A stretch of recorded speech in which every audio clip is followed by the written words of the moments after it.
is. I'll start over. I'm going to call to order tonight's planning and development meeting. I'm going to pass the meeting over to Town Planner Andrew McNichol. Thank you. Thank you all for joining us tonight for the Cpdc meeting of Monday, August 11th, 2025. I'm Community Development Director Andrew McNichol. To my right from staff is Olivia Knightley. We're running a hybrid meeting tonight. Cpdc has been running hybrid meetings, so we have attendees both in person and over the Zoom. Just a few standard protocols. The board will likely operate in their normal procedure in that the applicant will present their application to the board. The board will provide comment and question amongst themselves and then open to public comment for the public hearing. If you do have public comment, please raise your hand. The chair will find you. Just come to the podium, name and address for the public record, please. If you are on the Zoom, you can find the raise hand feature under reactions, or if your camera's on, just wave your hand around or chat us. We'll try to grab you that way as well. This meeting is being recorded and broadcasted by RCTV on local channels, and that should just about do it tonight. For the first agenda item, I'm going to be recusing myself and allowing Andrew to introduce the agenda item. So first on the agenda tonight is what we have is a sign permit application for a master signage plan at the 6-16 Chute Street building. A master signage plan differs from a typical sign permit application in that instead of one sign for a business, it's a multitude of signs for one specific building. What a master signage plan does is allow the CPDC to put in maximum allowances for the different signage opportunities. And that way, if future tenants turn over, they have guidelines to work by and don't need to come back to the board for their individual sign permits. So it saves individual businesses a bit of time when looking to open in Reading. Anyways, the building owners are here, so I'll probably pass it their way. I can pull your plans up on screen if you don't mind summarizing. Yep. Do we have to read the notice in, or is this There was no notice. It's not a public hearing in this case, just a general application. Hello, Giuseppe Federo with Chute LLC applicant. So we're coming from you tonight to get, as Andrew described, master sign approval. That's when we have the current tenants that are going to be occupying the space. We have their signs in the application. Each sign would be matte black block lettering, acrylic letters, half inch thick, and mounted to the building individually. Each sign would be 14 inches tall on the top line, and if there's a bottom line, 12 inches tall there. We're also coming from the board for approval on gooseneck lighting. As you can see in the plan, in between each window, gooseneck lighting face down. Exploring the idea of going solar lights there, but pretty straightforward and simple. That's all we got.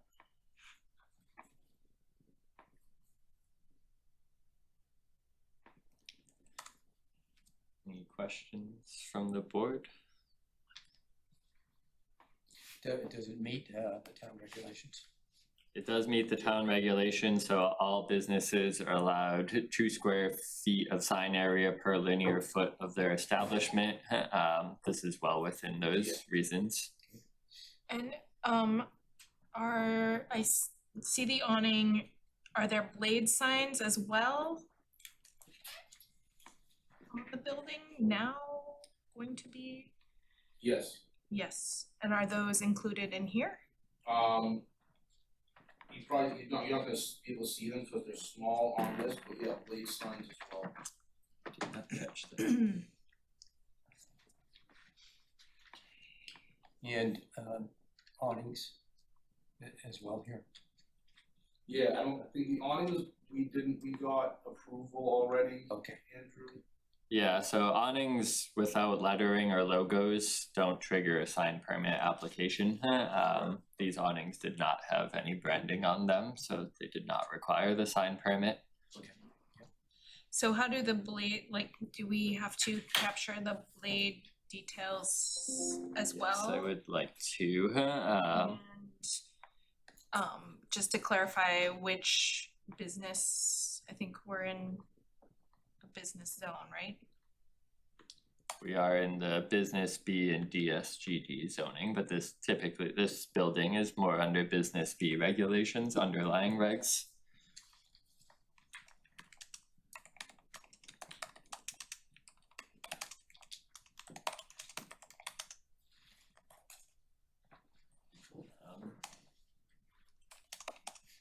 So according to the regulations, a business occupying the ground floor is allowed 2 signs if one sign is wall mounted and the second one is projecting.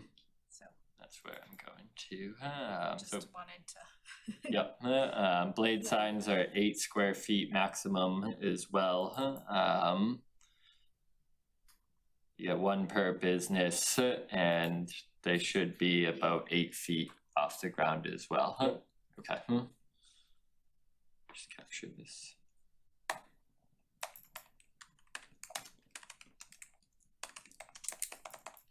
And they are not internally illuminated. It's gonna be my next question. Nothing's internally illuminated. No, And the gooseneck, it's really tiny on your. Those are not illuminating the sign, they're illuminating the, just the building, I guess, you know. just the building.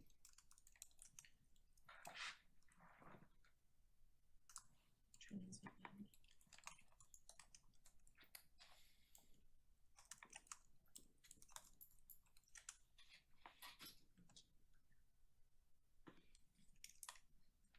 Can you zoom in on the detail on the, where the text is, right under the 96.25? Okay. So you're going to center that one over the door? Are there more that will And then in be? between the windows. Okay.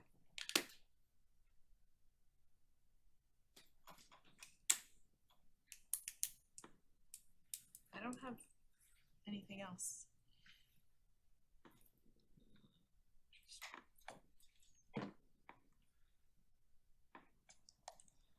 So what we have is a certificate of appropriateness drafted for this.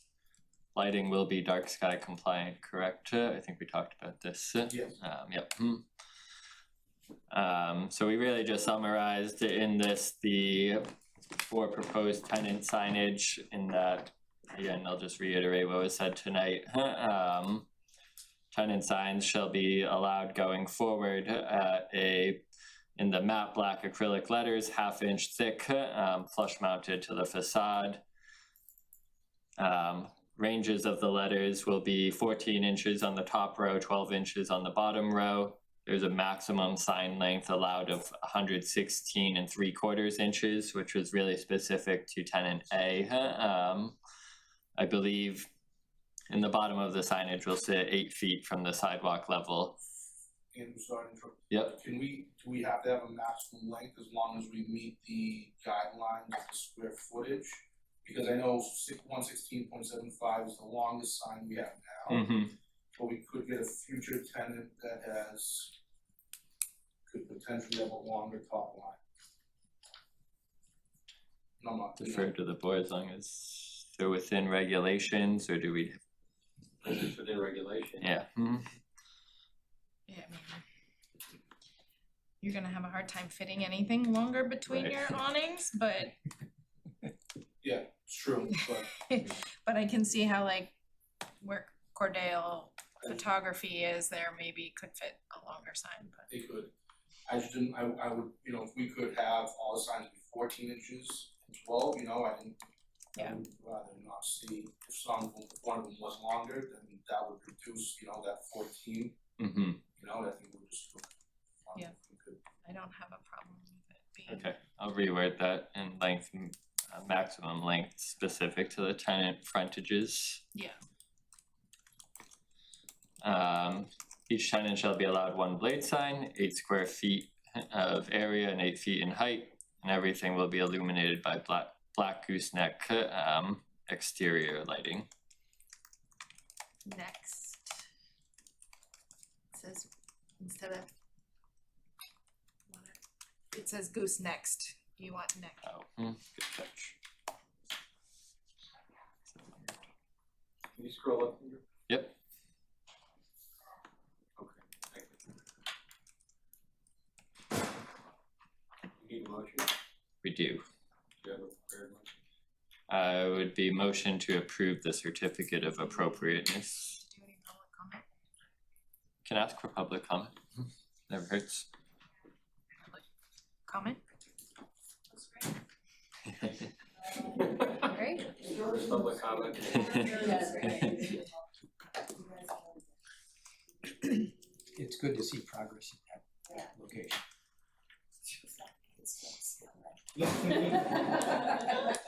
Nothing on the Zoom, so Alright, Is there anyone online for the board? no comments received or hands up. Andrew is on the Zoom. oh, Andrew, Andrew? yeah, does he, He said no questions yet. no questions, alright. Were you making a motion? I'll make the motion to approve the certificate of appropriateness as amended. I'll second. Yep, I suppose it would be roll Oh, call roll because call. Andrew's online. Alright, Andrew?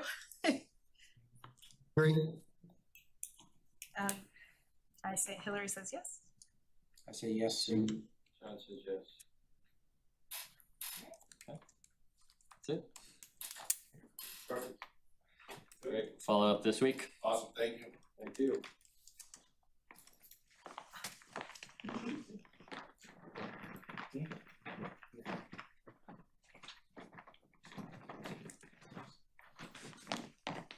Back.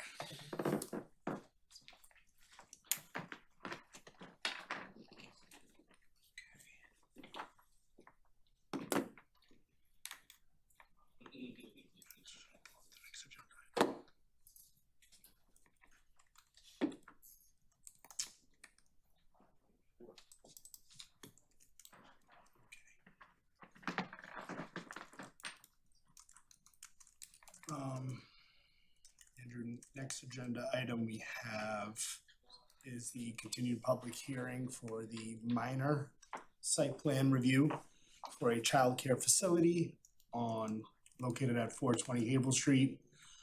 It is the Cobblestone Corner Academy. I must recuse myself.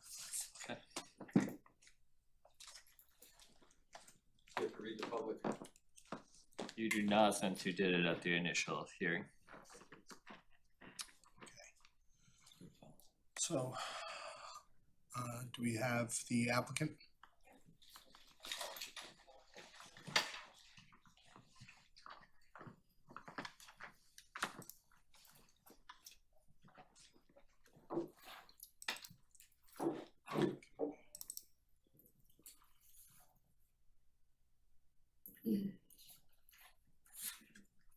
Would it be best to just summarize where we left off last, what we had sent them back to address, and let them walk us through what needs to be? Yeah, you want me to do that? So when we last left the CPDC hearing, there are a few questions on site distances related to the driveways that are existing and proposed to be maintained, both the north and south driveways. A few questions on the circulation and if the fire department access was satisfactory in the proposed design and existing driveways, as well as a few more general questions on site layout, guardrail screening, landscaping, etc. I believe all of those have been met to date in one fashion or another, or attempted to be met. So I'll let Michelle get into the details of those areas and the revisions since the last meeting. Sure, okay, I'll just do a quick summary for those that weren't here. Good evening, my name is Michelle Souza. So to summarize what I said in the last meeting very quickly, because I know the last one went very long. I'm a very proud Reading resident. I have children in the Reading Public Schools. And I've been the owner of Cobblestone Corner right up the street for 14 years. I've served more than 60 local children and I'm expanding to meet the growing need for full-day preschool and pre-K, so families are not forced out of town for long wait lists.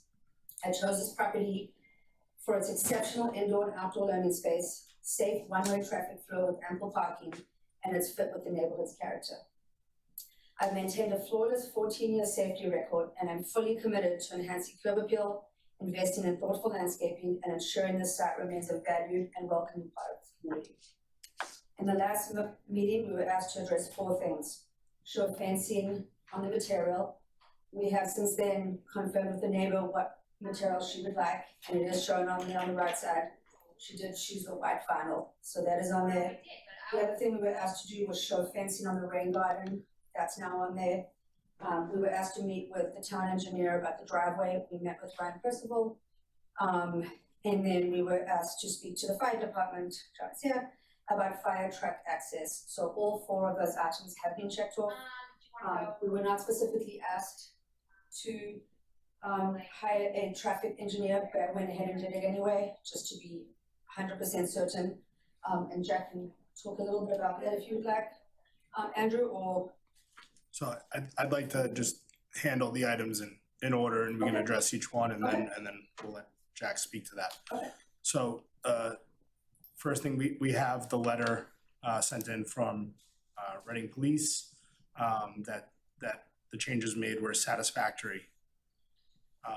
What we don't have is from the fire department. We do have a representative of the fire department tonight, so I would just like to hear from the fire department on their thoughts there. Have they met all? Yeah, do you want me to go up the podium? If you wouldn't mind. Yeah, yes, no please. problem at all. Yep. Hi, everybody. I'm John Keough, the Assistant Fire Chief, and we've been working with Michelle and her team and with the public safety team to talk about that. So the changes that they propose now on the design do in fact meet as a hammerhead design. So our biggest concern, like on any project, is backing the fire apparatus out onto the main drag. They're big, and that's where accidents can occur. So the new design will accommodate us to pull in or pull back, and then back in or back into the U-shaped driveway and get that. Additionally, with that removal of that little hill end, that hashed area, we can get the ambulance in and out in the one-way fashion and follow the normal traffic pattern as we did it. So it does meet the requirements that we were looking for. Chip, what are the red dotted areas reflecting in the drawing? Is that something you focus on? No, I'll let Jack speak on that, the engineer, because that's his area of expertise for us, but I believe it's like radiuses and turning angles, that's. I'll wait for that answer. The other question, John, was, No, please, yeah. One of the most important aspects beyond the request of the applicant is, in my mind, fire safety. Anytime you have children, particularly very young ones, means of egress, means of secreting them away from any potential hazard, and most importantly, being able to take a head count and cover them. Had you considered this layout in any of that context? We have actually. Michelle's been pretty diligent working with our fire prevention officer, Dave Robideau, and with myself, and to determine an access and egress and emergency plan, evacuation points, muster points, and all that stuff. So all that's been considered as part of the normal permitting process for any facility that we have. So where is the muster point that's drawn? Yeah. So I think the last, I had a hard time locating it on, because it was one of the other drawings, right across the back over there. The fencing has a gate in it, which I think you mentioned last time you asked why the gate was there. My eyes are not paid. Sure. Let me see if I can also. I don't think It's in, I think it's in the other It's on drawing. That's okay, I can, so right here, this Yeah. carries on all the way over here. That's a fence or? That's a fence. Okay. So right around this little area is a gate. I've got permission from my direct abutters on either side, that I can go, so this is gonna be, when we met with the town, we agreed that this was gonna be our safe spot. It was way away from the house. Sure. And also, if we needed to not be able to exit this way, we can go out this little gate, through this way, and through Mr. Bramante's yard. Okay. Or even out Mr. Bramante's seniors that way.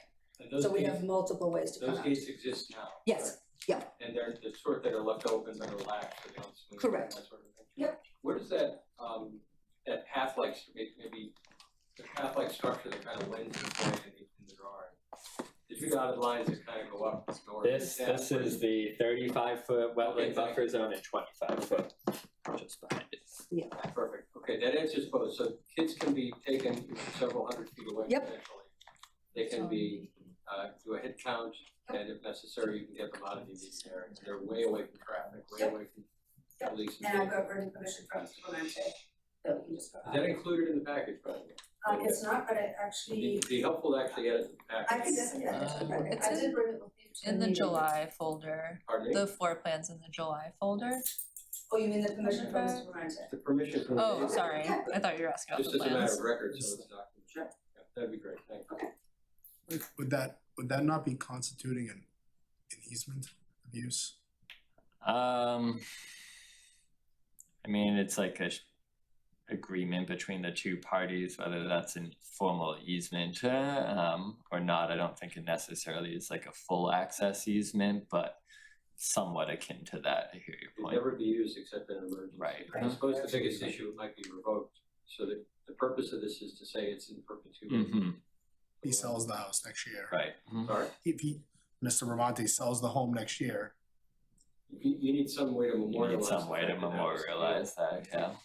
I also have permission from Mr. Bramante Senior, which is at the back, which leads on to his street too, so I can get both of those.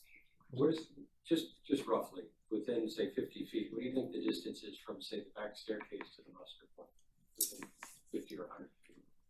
Probably 100. Okay. Probably right, because it's right, the bottom of the stairs is right on that buffer. It's 100? Thank you.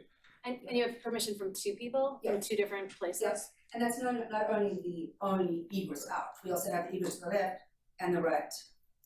This kind of safety plan is the one you never need. 100. You need it. But it's nice to have 4 redundancies, so that's good. Thank you. And they could go deeper than the scheduled muster plan. Yes, Yes, so more than 100 they could go. Right. Yes. they're not constrained. so, do you want Jack, Mrs. Sullivan, to address the, Just curious what those red marks were. Sure. For the record, Jack Sullivan, Sullivan Engineering Group. Just put that site plan Yeah, back up. give me 1 second. Type some new language.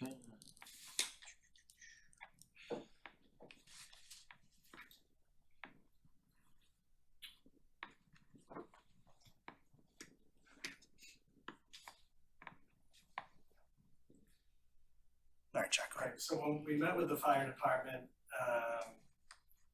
for a hammerhead turn, they wanted at least 18-foot paved section. So you can see with the red, on the circular driveway, it was like, 13 to 15 feet wide, so we show it being widened to the 18 feet. So there's some hatched area where some landscaping will be removed and pavement will be added. And then like the R equals 27, that's the minimum inside radius for the fire, for their lines. That includes the overhang. Yeah. Okay. And then, so I tried to highlight in red how the turning movement would work, and over to the right, I gave a diagram of it as well, just to show, you can see I have 80 feet, 18 feet paved, and then I showed the grading along the driveway as well. They don't like anything over 10% grade, we're at like 4%, and then we even off to around 2% with the handicap and spaces in the back. What's the current grade? Current grade is, I'm basically matching the grade, so I'm pretty close to the existing grades. So what's the rise over run over the distance here? Rise overrun, you drop, every 100 feet, you drop 4 feet. On the current plan? Yeah. What's a 4, so it's 4%. 4%. Yeah, it's on there, 4.4. Yeah. Jack, that 82 by 8, is that a typo? Nope, that's a proposed spot grade. So it's really like 82.8. I knew it was 82. okay, I'm sorry. Times 8, but it's Okay. really like 8. I know I screwed it up. Okay, no, and I see the next one, 82 by 3, you're showing the, okay, I got That's it, I a got you. proposed grade just to show at that location, we need to meet that because for the van accessible space, we need to maintain 2%, so I show some detailed grading in that area. Okay.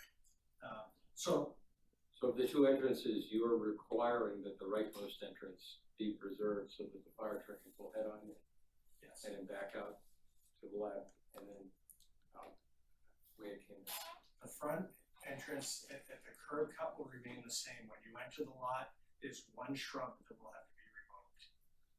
So we're widening that a little bit. You can see the red line, and it's going through one shrub. Yeah. Yeah. So that one shrub will be removed, the other two shrubs will stay. Okay. So the curb cut is increasing, Curb cut will stay at the street, we're not changing it, just when you come into the property. you'll widen it out. Okay. So that northern entrance is preserved in this. Correct. Are the other shrubs based on the, if I'm ping ponging you around, by all means, we can stay on topic, but based on the letter from your traffic engineer for sight line distances, it mentioned having no planted vegetation within 10 feet of the driveway. Or without scaling this, it appears they're not, but are any of those other shrubs that are present today going to be removed, or do they need to be removed? Does this need to be amended? You mean as a line of sight issue? Correct. Yeah, so it's 10 feet from the travel way, so not the property line. And when he did his site calculations, it was with the shrubs in place, so we'd be losing one. And those shrubs may be over 10 feet away from the travel line. I would think they actually are. Usually there's, between the travel way and the property lines, usually like 8 to 10 feet, because you have a tree line and a sidewalk area, and then the shrubs are set back a little further from the lot line. Yeah.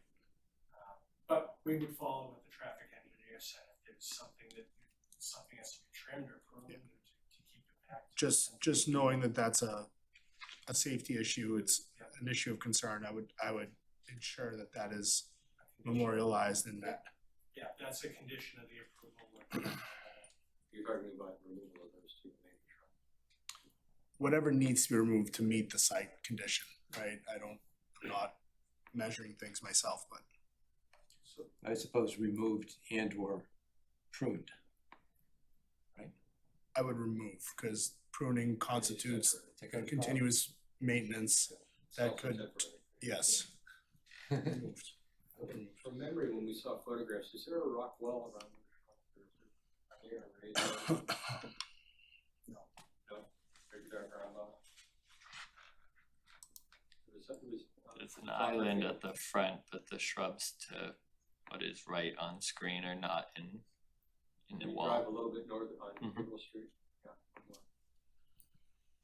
Okay, they're Mhm. ground level. Yeah, those look to be within, there's no tree lawn here, they're within 10 feet. So, everything that's going to impede that sight line should be dealt with. Is that burning bush? They're more problematic for the neighbor on the right. That's why we spoke with the neighbor on the right. We also want to keep in mind that we want landscaping there for the neighbors. So maybe a deciduous tree that could grow up so we have some coverage for the neighbors, but also allows the neighbor to see. But for us, pulling in, there's no one.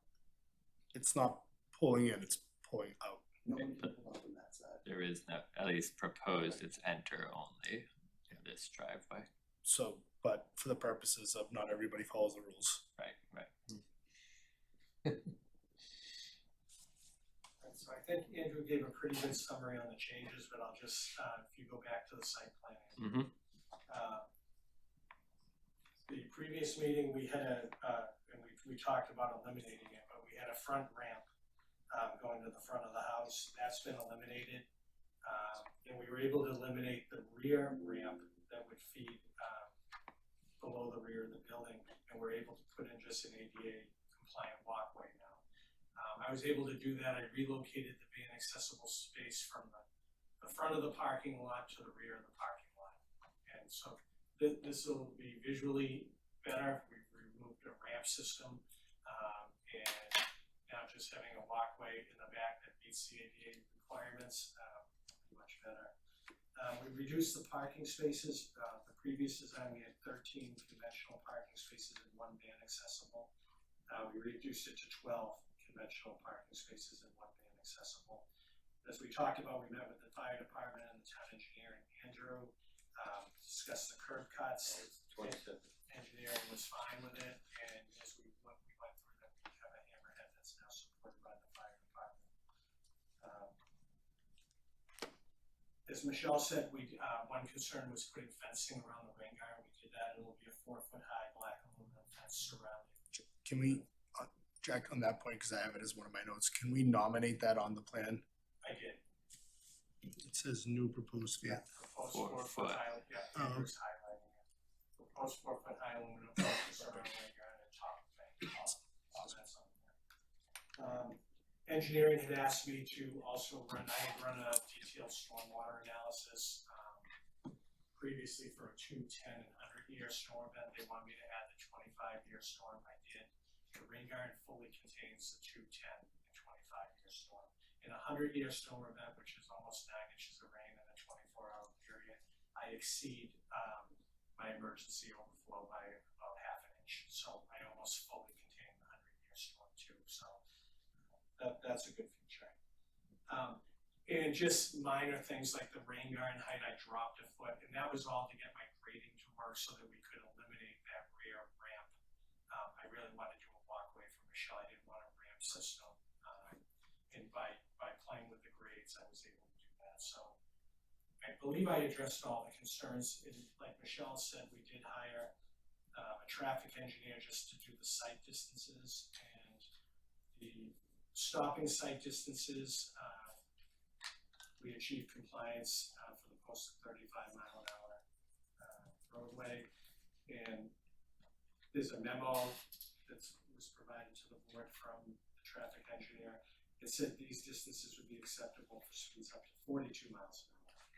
As we said at the last meeting, we know it's posted at 35, people are gonna speed. Michelle's not responsible for that, it's a posted speed limit. But the traffic engineer did note that it would suffice to 42 miles an hour. The only thing was they granted 2 ways of stopping site distance we complied with, and intersecting I don't think site that distance. matters here though, right? Right. Yeah. Because that is really, as they explained to us, it's, the stopping site distance is more like the primary safety. It's not an intersection. Right. It's not an intersection of 2 roads. Correct. That's how it was explained to me, right? Right. Agree. I see. So, as I stated, I wasn't a traffic engineer, so Michelle went out and hired one. Thank you. On the drawing on the screen, there's looks like an agricultural line going through, cutting the rightmost half of the parking lot in half. What is it? That's a tree line. But if I look at the image that was popped up before, I didn't see any tree. Bring up that image again. Let's see.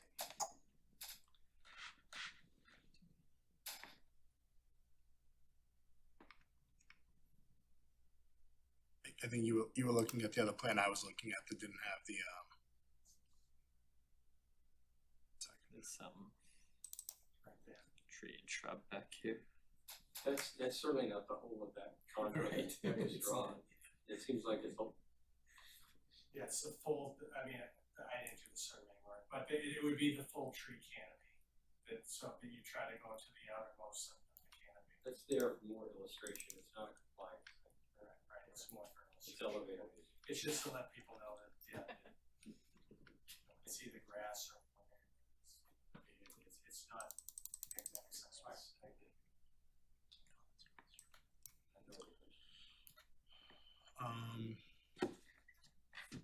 small rain garden. Is there an O&M plan for just how that's gonna be handled over time? I included that with the tree report. Awesome. So Michelle will be responsible for yearly inspections. Those inspection reports need to be submitted to the engineering department in January of each calendar year. So there's certain requirements, they'll have to inspect the rain garden 2 to 3 times a year. Spillways, if there's any leaves accumulated, if plants die, they have to be replaced. If she has to do something with the mulch, it's all spelled out in the operation maintenance plan. So every task, number of times it has to be done per year, and it has to be documented and provided to the engineering department. Do we have that in? Stormwater. I have the letter. I don't see the, Jack, if I recall, I also don't recall seeing the we have O&M plan in the drainage narrative. Had it conditioned, cause I didn't see it, you have but I it, could you have have it just missed conditioned. it, but it is conditioned, yes.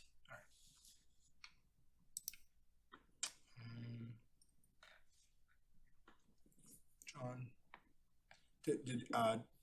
we probably should have done this before, but did Andrew submit his Mullins for this? Andrew did submit the Mullen rule form, yes. Just wanna go around and see if there's any other comment from the board before I open it up to the public. John, do you have anything further? Nope. No. Andrew?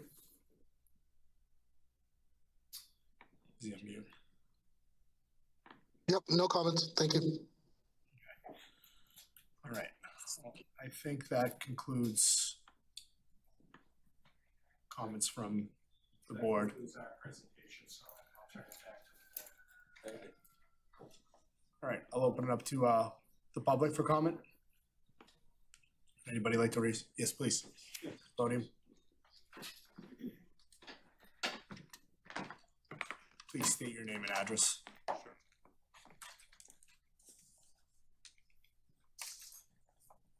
Good evening, my name is Cpdc with 10 Stonewall Road, Reading. In this location for 45 years. I know the neighborhood pretty well, and I feel like I'm spoiler here. I don't intend to spoil what I think is a good project in concept that would serve the town and particularly young families. I have 9 grandkids, so I appreciate this personally.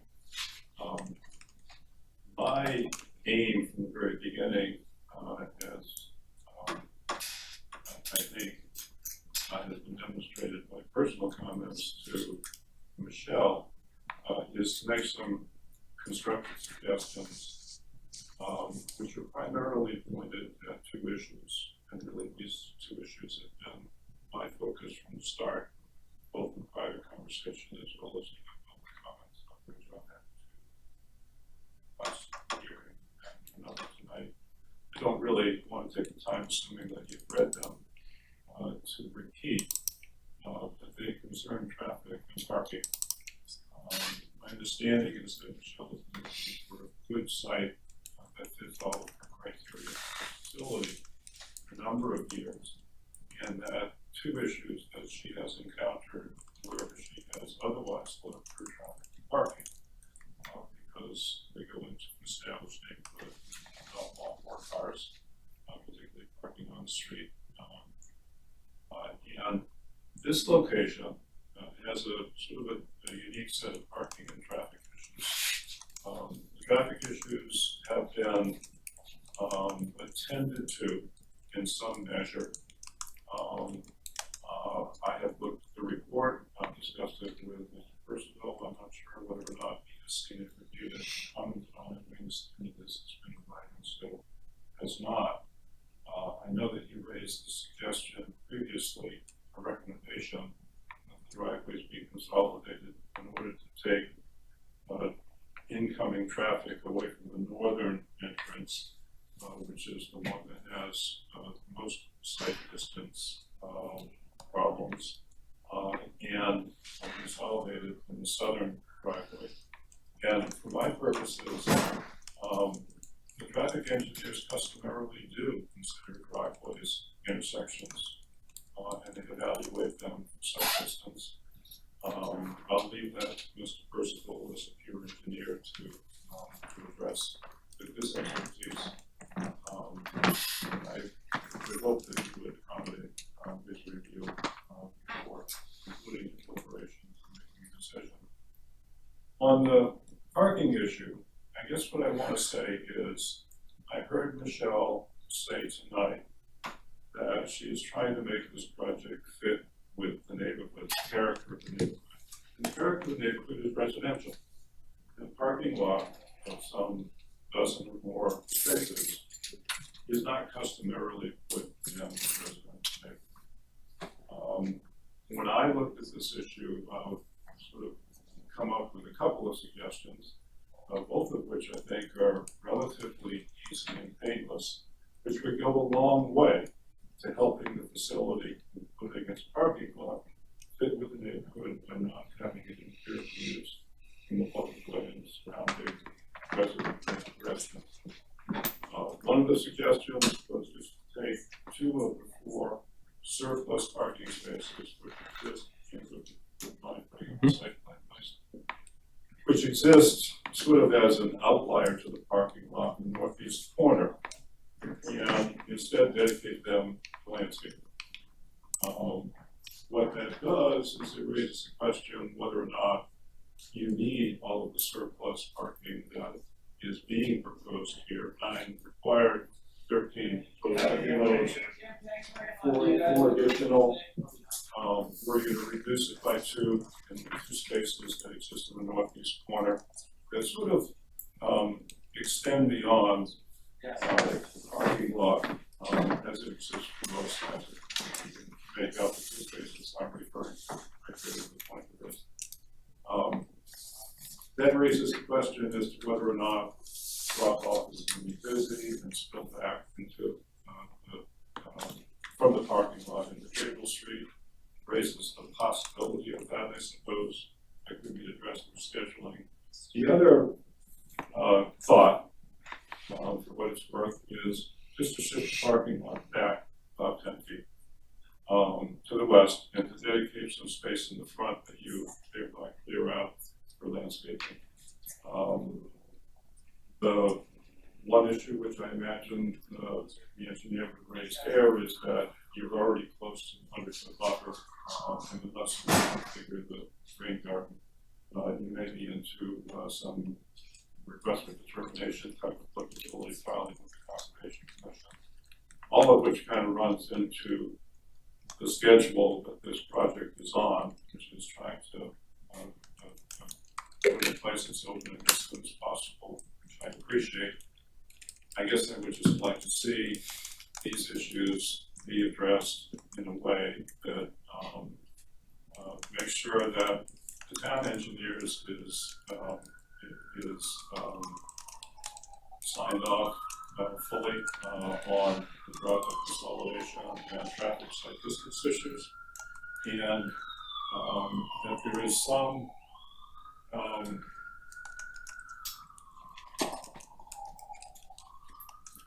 due consideration for neighborhood visual impacts and how they can be addressed and mitigated relatively easily in keeping with everything else that this proposal is attempting to accomplish. So let me leave it there and ask if I can respond to anybody that would like to ask any questions. Yes. I think I'm good. I think I understand clearly your concerns there.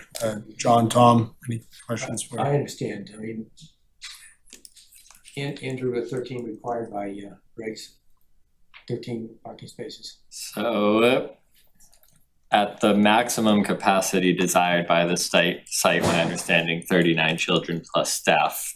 I believe it was 12 required at the time, with excess proposed.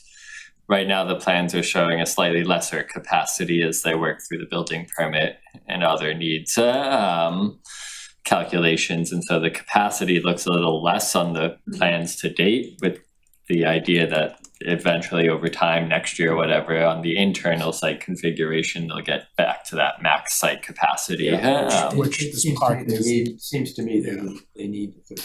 Right. So question there, those 3 bushes that we're considering removing to, I don't wanna, just a thought, right? Do as you wish, but if we shifted those back in front of the parking there, that would create some screening. It looked like rather robust bushes that could cover that. Can I explain my thought to you? Sure, please. At the site plan.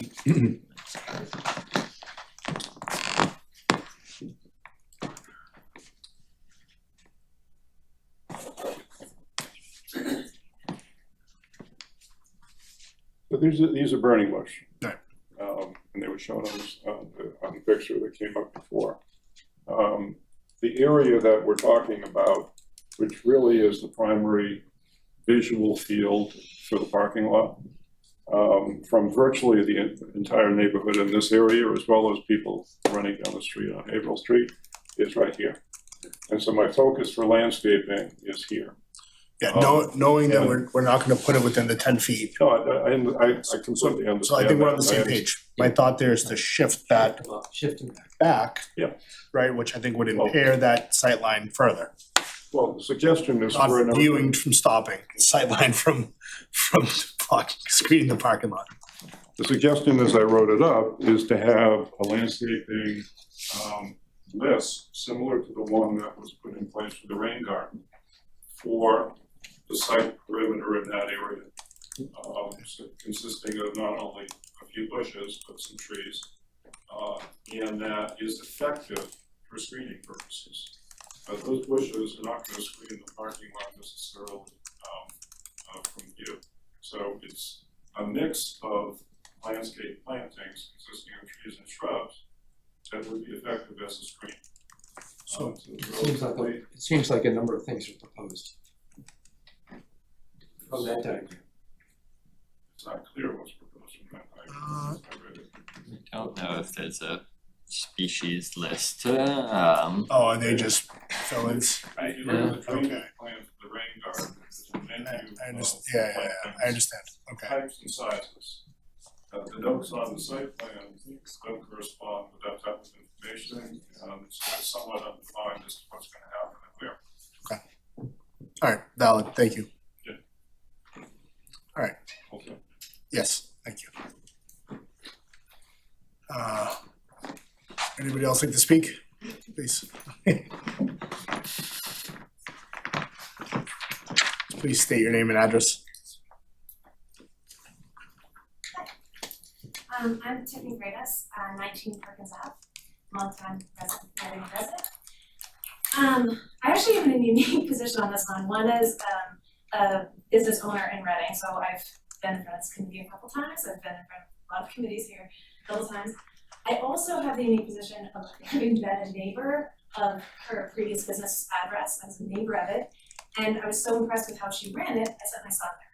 So I also have had a child in this business, and I can speak from having tried to get into a lot of schools in this town. They're all sold out, and so there's not enough capacity for Reading residents to send their kids to school somewhere at that age group. And she runs an incredibly beautiful, enriching program, and so just as from that business side. But I hear what you're saying. I've been a long-time resident. I understand what it's like to have a change in the status, but I think we also have to remember unfortunately, it is Haverhill Street. There are a lot of big things on Haverhill Street. You have Burbank Arena, you have Little Treasures, you have St. Athanasius. So the town is getting bigger, and the businesses need to grow too to sustain the growing town. And so I think with that, you have to balance everything, right? We have to balance being very respectful for our neighbors, which I can speak as a neighbor of Michelle's. She's above and beyond even after she gets through this process. And I also think we need to be respectful, but we also can't have our neighbors designing our spaces either. And so I think it's, in terms of the proposal that we all just look at, she has the neighbor, pick the fence out and the white vinyl fence, help us, with the rain garden, with the fence there, the landscaping around that. And I think she's taking a lot of input, but at the end of the day, it is. Let me just stop you there. Those are safety issues. We're not designing the site for her. No, We're making it so that she is allowing it's the safe neighbor for to children. pick the color and pick the That we didn't ask her to do that. Totally, I just wanna show that she's being, totally agree with that, but she is being respectful to the neighbors in terms of what they're asking for. And I think she's in, and then I've had it, just as someone who's been through this process, it's incredibly expensive getting all the experts and getting the engineers and we go way back to and so I think, she heard, I think it was just a really great reaction to what she heard from you guys before. It was a very thorough process at the last meeting, and I just, I think she did a great job and is incredibly accommodating, and it's hard with a big town. It's hard with the town growing. And, but I can speak from somebody that's a neighbor that she has been incredibly respectful. I've actually taken some of her design tips of what she's done at the last place into my current house. And so I just can't speak highly enough about what she's building and the level of effort that she's put into this space. Appreciate it, thank you. Good job. Sorry, that did you for well. I hope I don't We break still have. We should be good. Andrew has a comment slash Oh, question. sorry, Andrew, go ahead. Thank you, John. No, it's all good. I was gonna mention when they're on the podium, it's a little bit harder to hear, but she spoke very well. Okay, So, thank you. all right. Should we move the, If I can ask you to project a little louder when you're speaking. yes, please, come, yeah, thank you. I'm good at projecting. Hi, my name is Amanda Rathbun. I live at 88 King Street. I would like to speak on behalf of Ms. Sousa as I'm a fellow educator, fellow administrator, and I ran a school that was in a highly residential neighborhood. And I'm also a parent of 2 children that Ms. Sousa taught. So I would love for us to operate under the premise that Ms. Sousa and her preschool are committed to meeting reasonable conditions set by the board, as she's proven time and time again.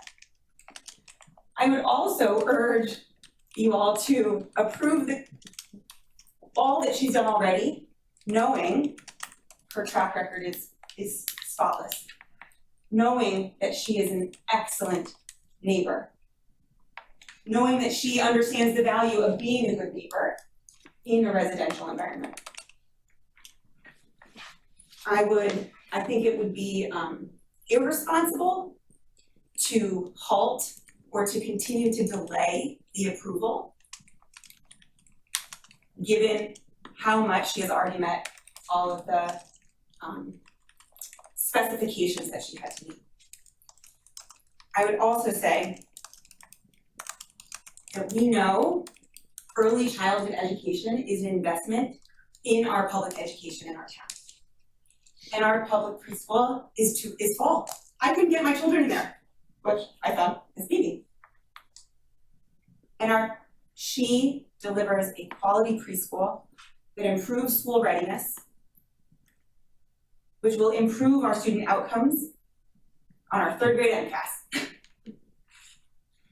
Students that leave Ms. Sousa's school are not only ready for kindergarten, as my 2 children are, thanks to her and her team, but they're also ready emotionally, and their self-regulation skills are stellar. Allowing Ms. Meany to continue to serve in our town more children than she currently can, I think is a wonderful thing that you all can be able to vote yes to. So thank you. Thank you. All right,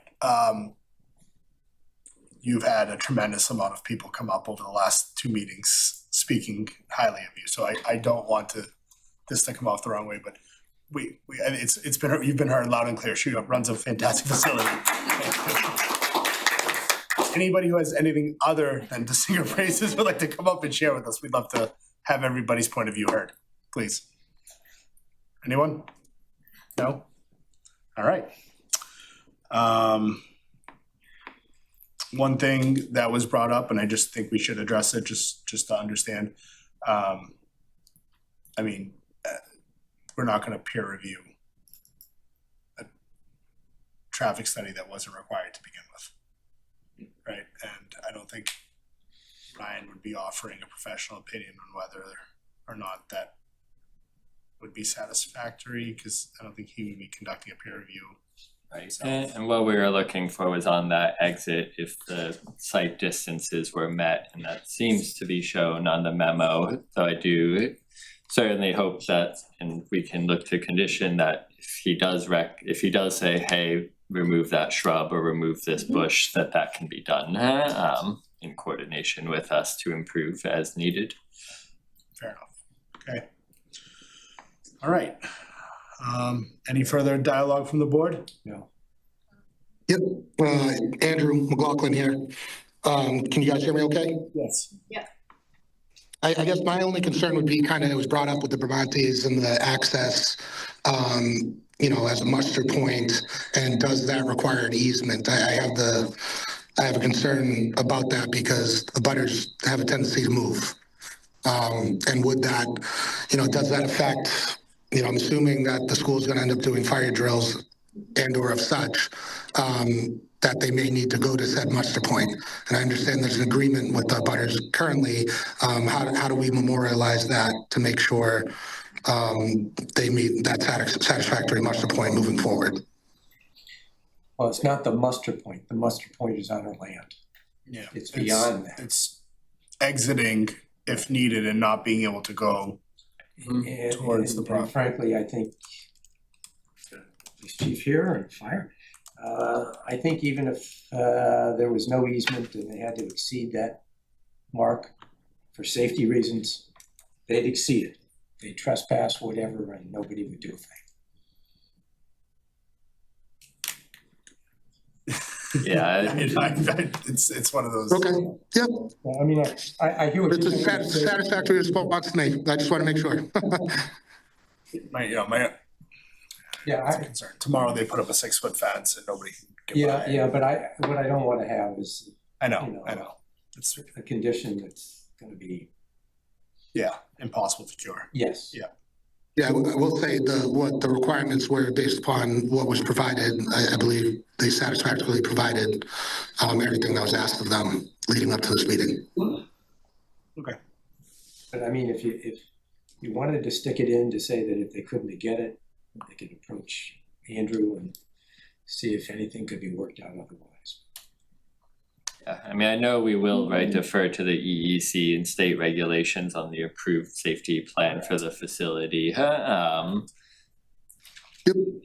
will and have, if appropriate, drafted the condition to say like executed agreements or approvals for adjacent properties, even if that is with the current tenant. If there's something that can be provided for those properties. But as far as a formal easement, that may not be required by EEC or code.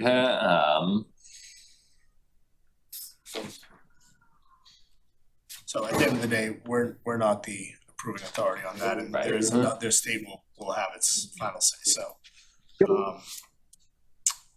good, Andrew. Yeah, that's good for me. Thank you. All right. So I have no further comment. I feel as though they've satisfied the items that were required of them.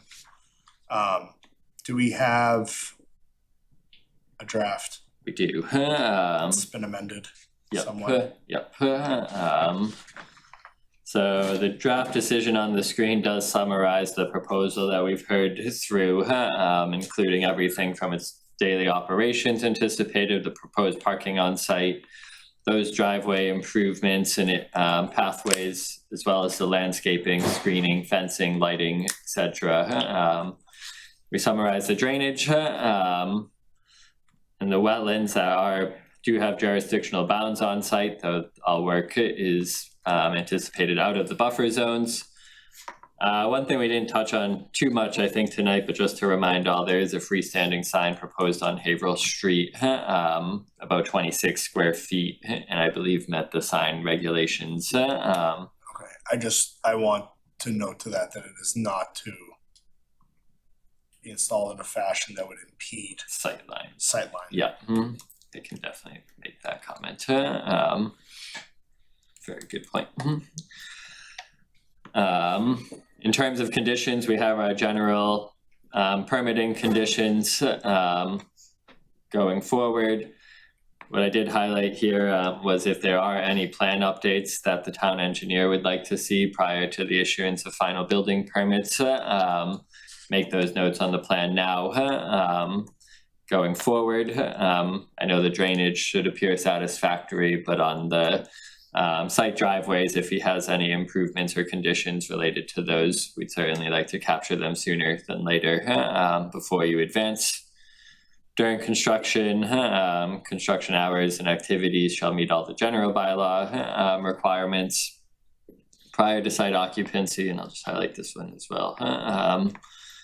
Like to see the stormwater O&M plan. I might have missed it. I'll go back through, but prior to occupancy, we would need it. If we don't have it, we would ask, because it hasn't been normal in a lot of at least to my knowledge, but getting the EEC approved safety plan and any comments they have on that for our public safety divisions to be aware of, just so they have it on record and can use it to their benefit, if they don't already receive it. And this is where I also added that, to provide executed agreements between adjacent properties for emergency evacuation access. If we can get that, that would be great, but knowing that there might run into some challenges there. In terms of ongoing maintenance after occupancy, we want to make sure that your parking management plan is provided to parents annually, new parents and returning parents, coming forward. If there are any necessary or proposed changes to that plan, we'd just like to be made aware of them so that we can stay up to date with what's going on at the site.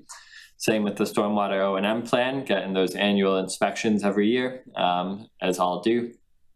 Landscaping and rain garden plantings are to be maintained in perpetuity. Snow removal, I thought I had in here. Snow removal.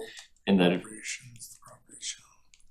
So with that, you have the same requirement, right? I'm just gonna keep harping on it, but because it's a big one, but just making sure that the snow is not just piled, and if when the plow comes by and blocks you in, it's your responsibility, then clear that sight line again.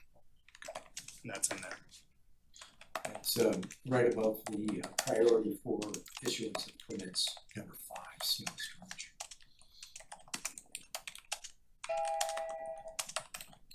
I can work on that language.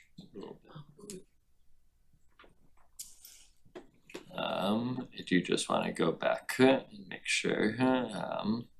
Right above that, you've got snow storage. Gotcha.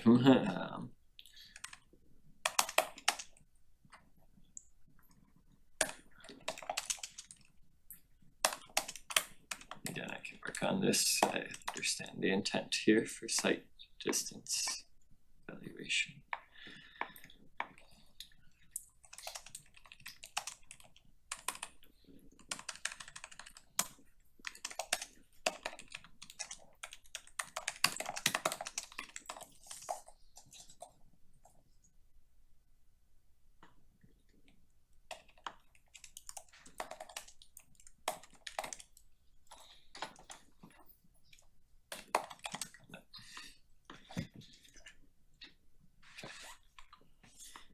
That, I think, captured just about everything. Right. I missed I think. No, I think you. Landscape, we got the screening. Yeah. Yeah, okay. Okay. I do. I don't have everything requires, but let's see if I can get it. Let's see here, I want to get everything right. The application of Michelle Souza for, let's see, under the provisions of section 4.3 and 4.6 of the town of Reading, for located at 420 Haverhill Street, for use of a childcare facility as amended, should be approved. I move that it be approved. All right, do I have a second?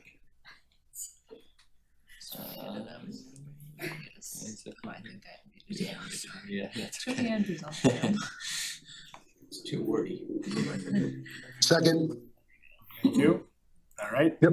I will take a roll call vote since we are hybrid tonight, and I will start with Andrew. Aye. Tom? Yes. Yes, aye. Guy, yes.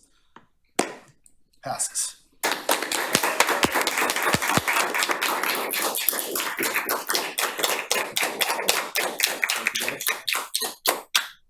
Right. All right, do I need to close this? Are we good? We're good. We're good.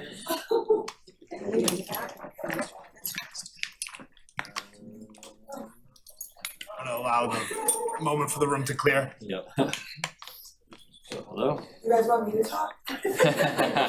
We got all night. Yeah. Thank you. Thank you very much. Follow up as soon as tomorrow, if not Wednesday. So, okay. Thanks for your help. Absolutely. Thank you, Jack. You have to come see me. I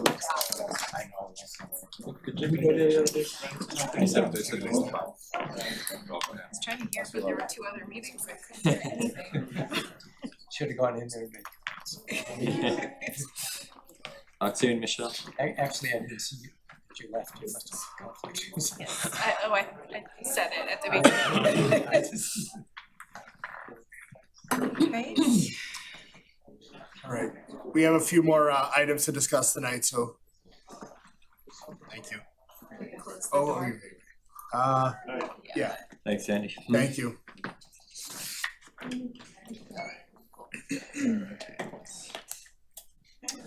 So we have a continued public hearing on the site plan review for 885 Main Street, Primrose School. Yeah, so we did get actually request to continue the hearing at around 5 p.m. or so today.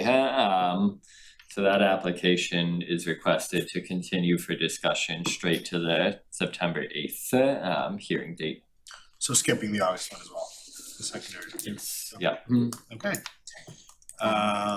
I'll make a motion to Sorry continue about that. the public hearing for 885 Main Street, Primrose School to September 8th. Oh, You had a question? Oh, sorry. Yes. Might be looking to second. Yes, And I assume if they requested it, it's not running afoul of any time consequences. Nope, so as long as there's a continued, at their request, an agreement between the two parties, there's no,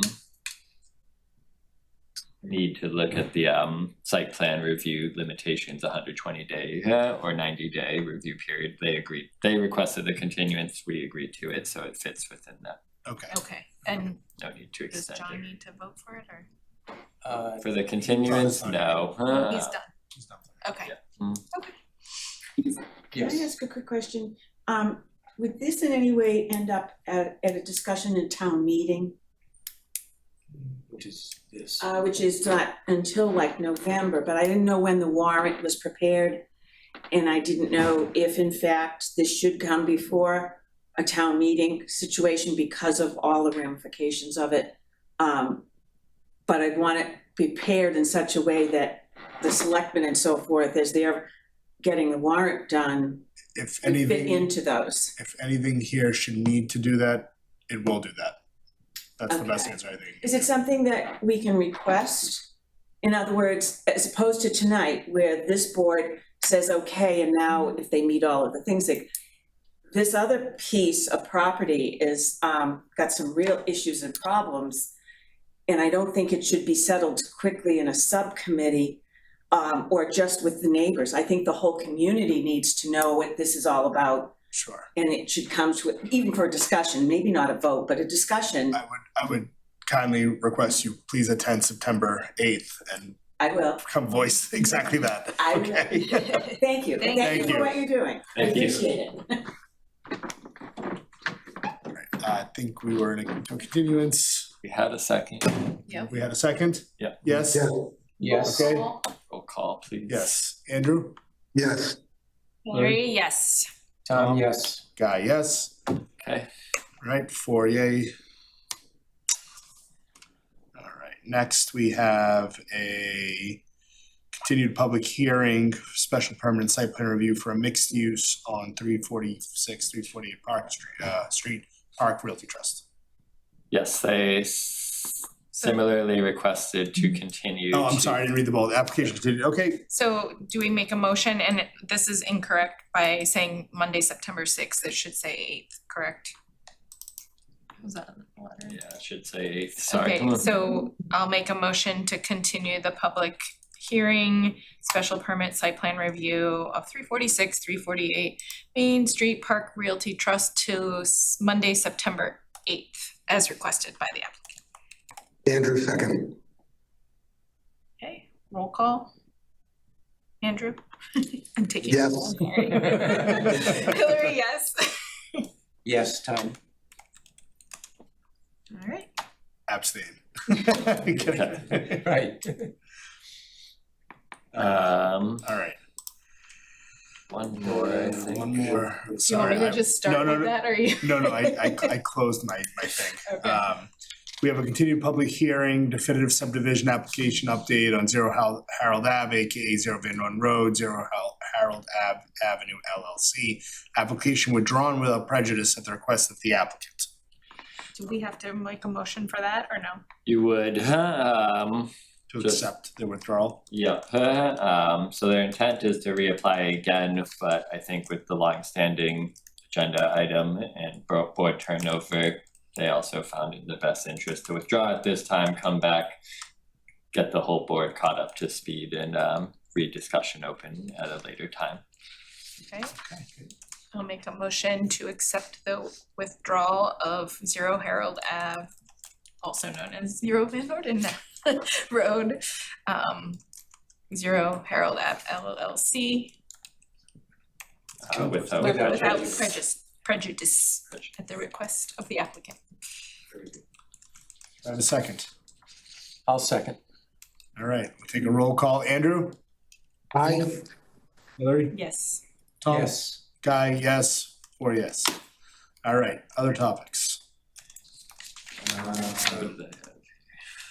We have an accessory apartment bylaw 2025 and public hearing dates.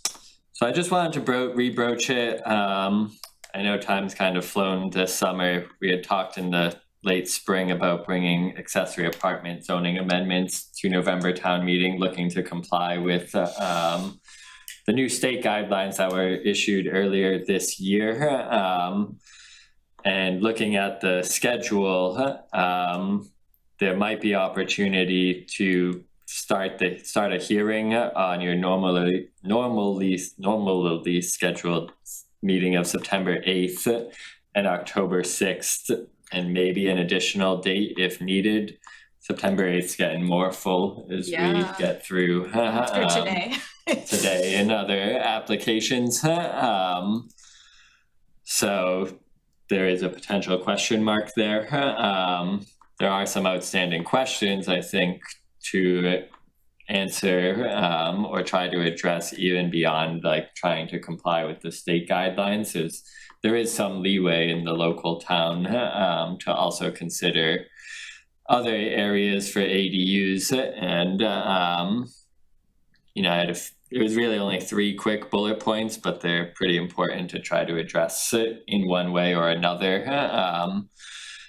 And if we look at accessory dwelling units, compliance with the state sizes and things of that nature and allowances in districts aren't necessarily the open-ended question. I'm sure there'll be a lot of conversation on that, but there are 3 questions that come to my mind, and that is the possible exemption of ADUs from site plan review, mostly pertaining to if they're built on a multi-family lot. So under the state guidance, if there's a 3-unit structure in your single family zone, they too are allowed an ADU. Correct. Single and 2-family properties are all exempt from site plan regardless, even adding ADUs. It's that 3-family that adds one. If there's any need to look at site plan review or minor site plan review for that, we should consider it. And again, it doesn't need to be an answer tonight, but get the brain thinking on if there is any areas of jurisdiction in terms of accessory dwelling units that the board would want to make sure either through an admin process or through like a site plan like process. If they go to add an ADU Mm-hmm. and it's attached Mm-hmm. and it's a 3-family that is non-conforming Mm-hmm. sprinkled building, Mm-hmm. adding the ADU would then require them to sprinkle the entire building. That is how we have interpreted local codes to date that if you add into a multifamily use category, whether accessory or not, I believe we've interpreted it as a 3-unit on-site triggers as. Likewise, if you have a 2-family Mm-hmm. and you go to a 3-unit, Exactly. Yep. we're sprinkling the building. Yep. Detached or attached, I believe so. makes no difference. Yep. And I would have to go back with building and fire to refresh my memory on that. but I Just believe curious, that's because the case. that's probably the thing that's gonna Yeah. rear its head. Yep. yeah, and From my understanding, sorry, Andrew here. Yeah. From my understanding, single 1 to 2 family homes would be treated like a multi-family unit the moment they apply for an ADU. That would include all fire protection or fire rating. And right now, if I'm not mistaken, it's being treated that you do need a site plan review. So under the state guidance, you can allow for site plan review. But again, single and 2s are exempt, so it really starts to verge into this 2 to 3, I'll call it. 2s becoming 3s or 3s becoming 4s? Both, because once you enter that 3-unit category, you're technically to us a multifamily. So single family, 2 families are not exempt. Right. Single to 2 is exempt. Just a single family adding 1, Right. not singles and 2s. Well, I guess that's room for interpretation. Does a 2-family adding an accessory unit? To me, that could be triggering to 3. Right, so the discussion is how the vernacular we're gonna use in the actual Right. bylaws, correct? No, I think it's what does the state say? The state says that they're accessory to the units. You can have site plan review on any protected ADU use. But locally, single and 2 families are exempt. And single and 2 families. yes, but it's that addition of the unit that we want to consider. Well, I think single's going to, technically single would be becoming a 2. The 2 would be coming to 3, and then the 2 wouldn't be exempt. Right, which is certainly a way 2 to to 3 look. is not exempt, but 1 to No, 2 to 3 is exempt, singles and 2s. Correct. That's the way it's gray, and so the question we're talking about And the overall question is how do we do it locally, right? is a site plan or minor site plan needed for accessory dwelling units that are limited in size and Since parking? the new law has been in effect, have we seen an uptick? We have seen upticks. Our ADU applications have been pretty consistent over the last few years regardless. But there has been when it first happened, there was an uptick in questions being asked. Questions being asked, but not permits or not people applying. Not far beyond Okay. normal expectancies, probably a slight uptick, but not beyond, Well, and it just went into effect in February, so some people maybe are not, it'll probably be like a year before some plans are done. Right. And Well, I also think attached and detached has some consideration here locally as well. Yeah. does it have, You know, a 1 moving to a 2 that has a detached ADU would probably require a site plan review. Whereas a 1 to a 2 on an attached might not. Well, what if it's an addition to the building? What if it's just a conversion of a garage? Yeah. I don't Yeah, I know. really want those, I don't think those need to come in front of us. I don't think 1 to 2 is worth our time. I'd agree. That's what I'm. 3, I think it's really 3 and above that would be concerning, because Right, because then you're maxing out the site and. Yeah, I mean, that's when you're gonna fall into more like coverage area issues and. Right, codes. Well, the other way too, and since a lot is undefined, you just might want some of the things not to go before us. And let staff handle it, because you could always reverse it if case law changes a bit. Right, and I think the administrative reviews are been successful recently. Yeah, and there's different ways, right? We could look at it and I could put it all on paper, but if you do have new structure meeting all principal setbacks and lot coverage and Right. parking, is that administrative versus if you have something that's trying to extend a 5-foot setback. Wouldn't that go to zoning anyway? So because these are protected uses, even if they're extending the structure for the protected use, it is not a special permit, it's a finding or administrative approval. But there's even limits to that though. Right, I mean, how, like, if they're creating new nonconformities, A that would new nonconformity, is going to zoning, right? Maybe? Is there anyone from the building department? In the building? not here tonight. We're just having a discussion right now. Yeah. No, I got you. So Because you also get in, you also kind of get into the issue if someone adds a second kitchen with a stove and a bathroom, that falls under the ADU. You know what I mean? So if we're saying 1 to 2 is exempt, that's a different story. But that kind of falls under the same conversation. People are already doing that every day in Reading. We've been able to add an accessory dwelling unit inside of a home now for the last better part of 10 years, or maybe more. Yeah. I understand that, but with the secondary kitchen. Yeah. It's the building department's interpretation that any ADU is treated like a multifamily. No. So currently. No. I'm telling you, I know this for a fact.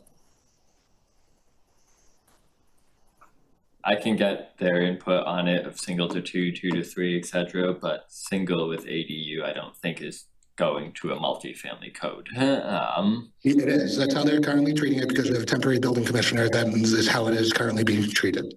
I'll talk to Glenn to confirm that, but I think going. I confirmed it with Glenn 2 weeks ago. Seems sensitive to this. Yeah. I have questions for Andrew. Yeah.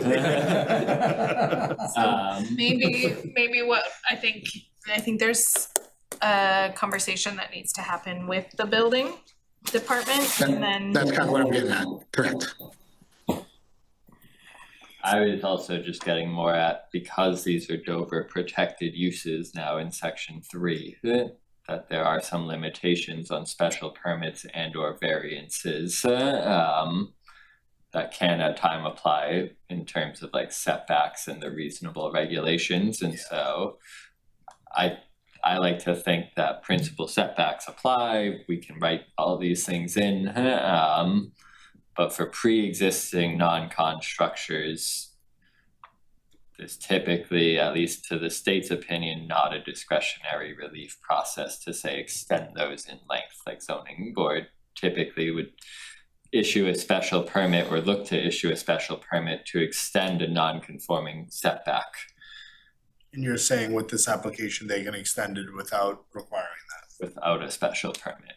And those are the ones that maybe say you need a finding from Cpdc or other, just to ensure awareness and a look at it, because it is going from from discretionary review to possibly no review. So I would think, so you're saying only in the situations where it triggers that condition specifically, it should come before us. Possibly, if that was appropriate. But anyways, that's just food for thought.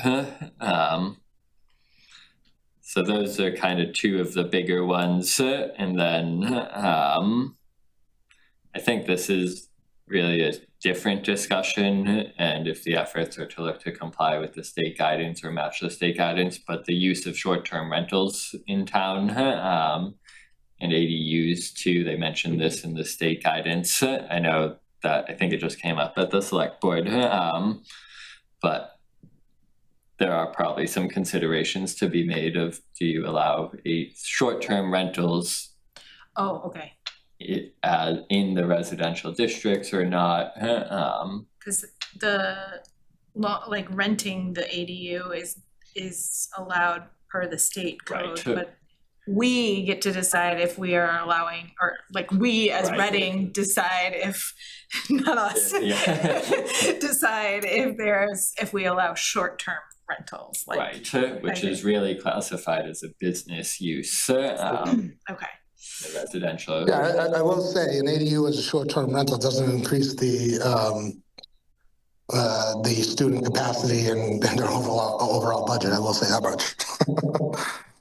Right, but it's more of a question of, I think that's a town meeting question. Right. I feel like And it's that's more a of separate town meeting. Yeah, that's not us, that's not us, that's definitely not us, It yep. is zoning, but I just wanted to raise it now because But it we kind do of have comes some up to- language in our zoning about, We just outlawed it, not all that long ago, yeah, the short term, if I'm not mistaken. I feel like there was something in the zoning, but you guys. 3 or 4 town meetings ago? I know we have, Did we not? I don't think so. So it hasn't since I've been on it, but I do remember reading something There is a small clause on I felt like Rental, there was but something I- with it not all that long ago. transient. there was the conversion of like 4 to whatever, once your house was built before 1940, that was Yeah, like a that's a little big different. discussion on rental, but that never, like it didn't outlaw it, but Was it Airbnb specifically? that was like, it was before I was on it, so. We briefly talked about it at times in like 2021 Yeah, of I looking remember. at zoning for it, but I don't think it ever got officially brought forward. Okay. So they are kind of in that area where they're not an explicit use in the use category allowed or denied right now. Let me ask you a question, Mhm. right, before we go over prescribing. Mhm. One, we haven't seen a large uptick in requests for these types of builds. Nope. Mhm. So the idea of increasing the short-term rental thing, it hasn't even been an uptick in developing these, so we're already like kicked the can, we're at least 1 year to 2 years away from that even being an issue. Mhm. Is there even an issue with any of that now, considering we have no language prohibiting or otherwise?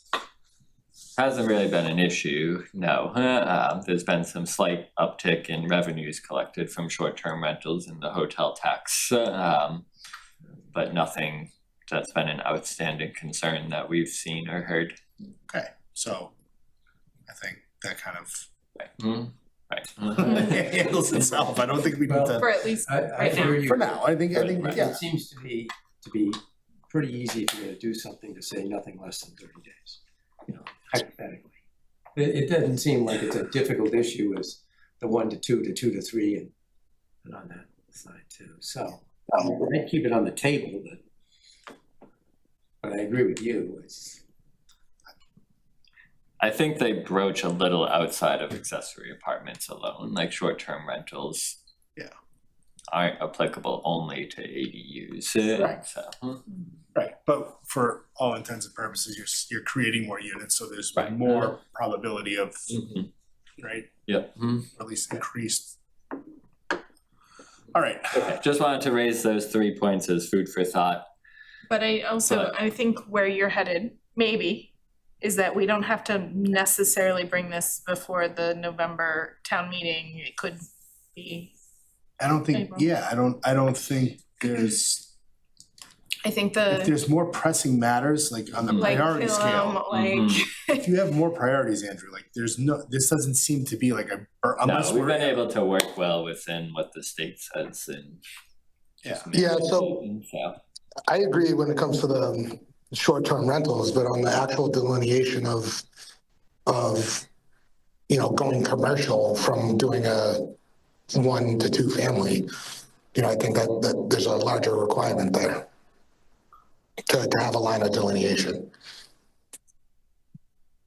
Which is really is falling to code less so like than the zoning where we were again asking like site plan review or minor site plan review triggers. Again, it hasn't been an issue for us to so far say you gotta meet setbacks and. Here's my concern with this, and it just, this is kind of my basic approach to everything. If we overcomplicate what is supposed to be a simplistic process, right, and it's not even through the board's own doing, right, it's everything else that goes along with it, you know, these, like, I have a garage, I wanna add a unit to. Things are gonna turn into like 4 meeting approvals for some guy's comment down the street who has had an issue with this person for the last 4 years. You know, I mean, that's what I don't think belongs in front of the board. I agree, that's kind of what I'm getting at. Right. So right now, it does not need to come in front of us. We have the option to make it come in front of us. We retain that option as long as we do nothing for now. Right? Because we can always prescribe it later. Yeah, but when you say site plan review, the building department is requiring their own site plan review outside of here. They're requiring it to meet code. Right. And that is paramount. That is.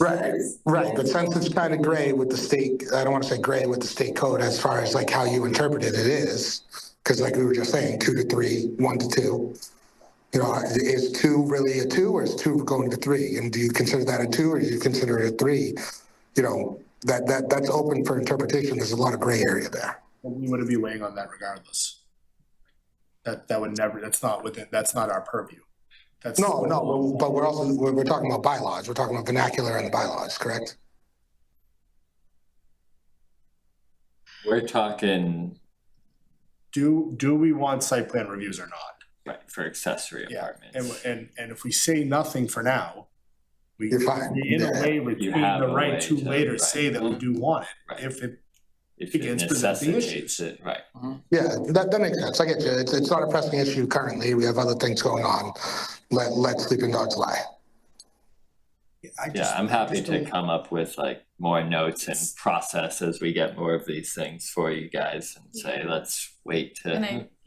And there's missing minds here, you know, I'd like, you know, so. Exactly. Yeah, no need to rush to the hearing. Yeah, let's ask again. Shake the magic. I'll keep it under the other business for future. But I probably will maintain that stance that I feel like kind of, it's nice having the ability to pull the card if you feel like it needs to be pulled, and if it doesn't, let it continue running. And I think we're not out of compliance doing that, right? Okay, so Yeah, if there was a massive uptick in ADUs, that'd be a different conversation, I would right? love to know, Andrew, if there's a way to facilitate like a little survey for people that have gone through the process on what their thoughts were. Yeah, sure. I know a few. Are you sure? I have said like the ZBA process was timely, time consuming, and hard to schedule with contractors. A lot of these to date have been for family needs and other. Right. I mean, that was a lot of what the previous requirements were. Like, it had to be a family member. It was not like so. Correct. But that, I mean, those would go on for multi. Right. All of that is done with, though. All of that is done with. So somebody who's since gone through it. Yeah. That I would love to hear. Yeah. How it's going, or anecdotally. I can get that, and I can start just pulling the permits too, just to see have there been stronger upticks in certain timeframes or not. And then from the building department's purview, and they concerned with anything. Right. Right. So anything they feel like they'd be love a second set of eyes. They better be prepared to answer some of these questions. Yeah. Right. It's good information, right? I could see an issue where we need to record the ADUs, I think, some way. We do. There is a way, right? You keep Yep, we keep inventory. track of all that. Yep. Yeah, because there's a permit and occupancy that goes with it. Yeah. Yeah. Okay. And then, but I can see, well, I can't run it as an ADU, I'll go short term. But as you said, we're gonna know if we see a lot of those. Yeah, and then I think you start getting the police, like my thing is always, is it causing a public safety issue? Like, short-term rentals to me, if it's like transient business people, they're in, they're out, for whatever reason, right? Let's just say that that's what it is. They're in, they're out. Okay, no harm, no foul, but it's when like maybe kids rent a place for a weekend. and ready to I've had people rent. I agree, but my bigger concern is, a growing budget. Right, and not to belabor that further, but like right, you could look at short-term rentals and say, maybe not in these residential districts, but downtown by the train station to facilitate the business uses and needs to get to, and you could look in different ways, but anyways. Yeah, but that's a whole nother. Yeah, exactly, so. That feels like it's somebody else's. It's a large conversation. Exactly. This is my FinCom coming out of me, but I will tell you, I'd rather have ADUs or short-term rentals than ADUs to increase the population in the town. I'm not gonna lie. Yeah. The more stable residents are, the better off the town is. Anyway, so we're gonna basically just. We're fine to slow play it. I'll keep compiling some notes and maybe as we trend into the winter and if the agendas lighten up, we can talk about it more, have some extra notes and facilitate from there. Okay, and then we do have a meeting on the 25th, correct? We do have a meeting on the 25th. And will we be getting materials? Did we get materials? Did I miss them? Nope. We got a meeting, what's, I have not seen I forgot. You haven't gotten the materials yet. We made some preliminary comments, so there's some minor revisions coming in process for them. So we should have them this week ideally to get to you sooner than later. I think we're gonna try to target, and I gotta talk to you about this yet, but like give it to you the Monday before the meeting. So you have extra time a week to Yes, review that would these be a good ones. idea. Yeah. Olivia did a good job with me when I called her this week. Yeah. I begged, can we get these materials sooner? This will be. And she called me back after 5. Killam Senior Center. Both. / pickle. Yep, both. / pickleball. Yep. 2.5. Thanks. Yes. I will say next time, guys, I'll be there physically. I'm I coach will, of the football team. so that'll be here. Yes. Good chance I won't be here, but I will be in attendance. Okay. So I'm still working now. Okay. Yeah, I know John Arena likely won't be there unless something changes. So we'll keep track of these things. I'm pretty much like on a rotating schedule going down there right now. Gotcha. Oh boy. And I know we got somebody here that maybe shouldn't be, but have we gotten any decision from anyone with regard to the makeup in order to address 346 to 348 Main I think Street? we'll save those conversations from when the hearing is open. Okay. But we can certainly shoot any notes and changes we've gotten to date. This is just makeup of the board. Oh, It takes 4 votes. right. Hillary, Heather, Tom, and John. Yep, I think there's still eligible quorum. Okay. And as many do, I think Okay. they just want to try to maximize attendance going forward. So Okay, I think that answers the question as long as we can all make it. I think we've gotten forms from everyone in the room and John for mow and roll forms for that application For Primrose or for? for 346. I didn't realize I'd submitted one from before. yeah, I think you had 2, so you can't going forward. But did they actually present that night? Or did they continue that I'd accidentally submitted one? Because I remember there was a case where I had submitted Let me one. double check that. Yeah. And I didn't know, I thought as long as it was on the agenda, I had to submit it. Gotcha. Remember I sent you that, I sent you that note? Yeah, gotcha. And I don't know if that was for that, and I meant to bring it up that night, but I Mhm. know there was no way for us to check that. Right. Let me double check that. Yeah, good point. Okay. Right? Yeah, we'll let you guys know. Could be wrong, but Right. I think that might have been. Gotcha. All right. Let's see. We have meeting minutes. I submitted a slew of questions. First time in a while we've Yeah. gotten. I addressed those and then I put the updated minutes in the drive, but if there's anything I didn't. that still reads funky, let me know. This dates back to May 12th. Yeah. Okay. Well, sometimes when it's really late, you gotta Yeah, I think. undone. Yeah, good point. I didn't. Okay, all right. So, let's see, I Takes didn't me a look, minute to- but I had, let's see, Well, I have my page notebook of changes here. Let's begin. Well, I spent Scared me for a minute.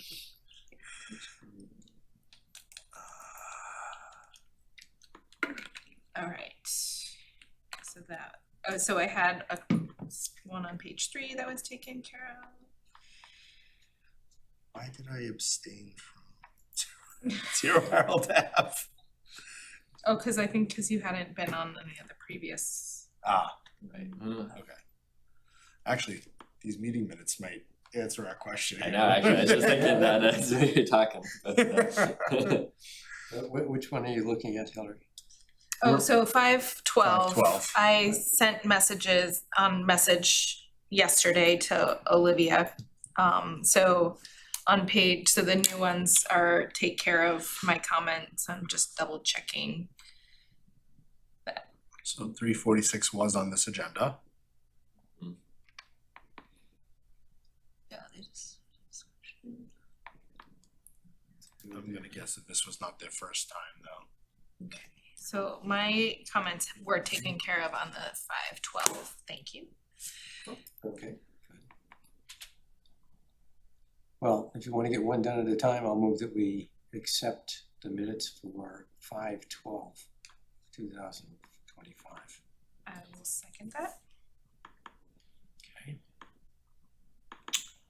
All right, roll call. I should say as amended. Andrew? Oh, sorry. no, you're good. Checking the- Get on mute, me. Yes. Yes.